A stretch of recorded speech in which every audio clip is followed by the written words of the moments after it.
আসসালামু আলাইকুম, কেমন আছো আপুরা? আশা করি আল্লাহর রহমতে অনেক বেশি ভালো আছো।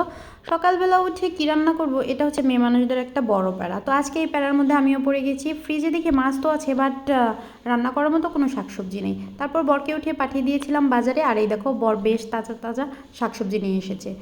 এবার আমি সবগুলা শাক সুন্দর করে বেছে রাখবো, কারণ শাকগুলো প্রথম দিন বেছে না রাখলে হয় কি নষ্ট হয়ে যায়।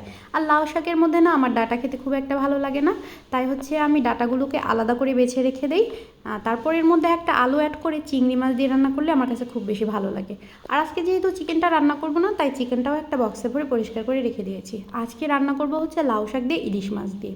এদিকে বর দুদিন ধরে বৃষ্টিতে ভিজে কাজ করতে করতে না প্রচণ্ড ঠান্ডা জ্বর এসে লেগে গেছে।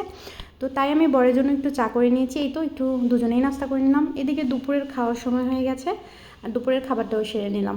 বর বলছিল একটু সেমাই খাবে, তাই সেমাইটাও রান্না করে ফেললাম। ভিডিওটা ভালো লাগলে লাইক, কমেন্ট অ্যান্ড সাবস্ক্রাইব। আল্লাহ হাফেজ।